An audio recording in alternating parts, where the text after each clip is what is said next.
పని చేసుకొని కూడా, నేను ఇటీవల చదివాను, బీహార్ అనే రాష్ట్రంలో ఒక అబ్బాయి గొర్రెల కాపరి అంట. ఎవరైతను? గొర్రెల కాపరి. గొర్రెల కాపరి అయినటువంటి ఆ వ్యక్తి ఐఏఎస్ ఆఫీసర్ అయింది. ఏమైండు? IAS officer. ఎందుకని? మనం కూడా గొర్రెలు కాస్తున్నాం, మనం కూడా బర్రెలు కాస్తున్నాం, మనం కూడా అనేకమైనటువంటి పనులు చేస్తున్నాం. మనం ఎందుకు సాధించలేకపోతున్నాం? వారు ఎందుకు సాధిస్తున్నారంటే చేసే పని మీద దృష్టించాలి. చిన్న వయసు నుంచి బాలుడు నడవవలసిన త్రోవని వారికి నేర్పిస్తే వాడు పెద్ద అయినాక ఏమవుతాడంట? వాడు దేవుని సన్నిధిలో బ్రతుకుతాడు, మనుష్యులు దయ పొందుకుంటాడు.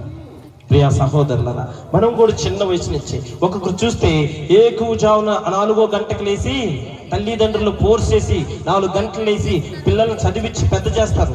ఒక్కొక్కరు చూస్తే 11 గంటల దాకా నిద్రపోతున్నా కానీ బిడ్డలు లేపరు. ఏం చేయరు? ప్రేమ, అతి ప్రేమ బిడ్డల మీద. అందుకే దండమునకు లోబడాల, శిక్షకి లోబడిన కుమారుడు వ్యర్థుడవుతాడు. ఏమవుతాడు? వ్యర్థుడవుతాడు.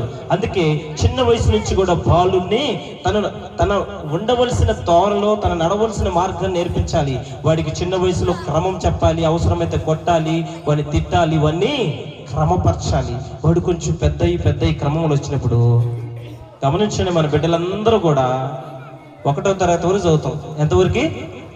1వ తరగతే చదువుతాం. తర్వాత ఏమైపోతాం?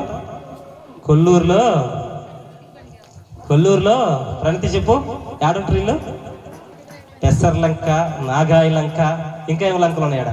నాగాయి లంక కదా, గాజుల లంక,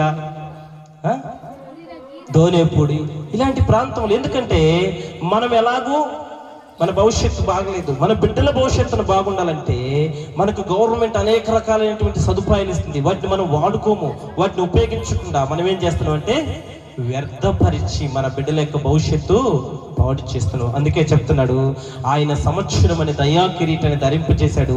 దాన్ని నానాటికి బలాభివృద్ధి చెంది ఆశీర్వదకరంగా దాన్ని మార్చుకోవాలంటే మనమే బిడ్డలకి క్రమం నేర్చాలి. దేవుని దయందు, మనుషుల దయందు వృద్ధించేటట్టుగా. ఎలాగంటే బిడ్డలకు చిన్న వయసుని చెప్పాలి, ఇది మంచిది, ఇది చెడ్డదని. వాళ్ళకి మనం చెప్తేనే దాన్ని వారు అంగీకరించి దాన్ని చేస్తారు. అందుకని ప్రభు ఆ రీతిగా బిడ్డకి దయా కిరీటం ఇచ్చాడు. కాబట్టి ఆ దయా కిరీటాన్ని మనందరం కలిసి ఆశీర్వదకరంగా ఆ బాబుని ఇప్పుడు జన్మదిన శుభాకాంక్షలు తెలియజేద్దాం. ఓకేనా? హల్లెలూయా. మంచిది. దేవుడి వాక్యం దీవించును గాక.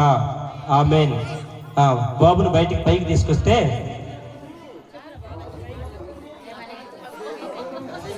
బాబుని పైకి తీసుకురా. ఆదాం రా, పైకి రా. ప్రిషు పైకి రా నాన్న, పైకి రా. దాన్ని ఆపారా? దాన్ని కొంచెం పైకి లేపి దాన్ని ఆపు ఫస్ట్. ఇప్పుడు రికార్డ్ అవసరం లేదు.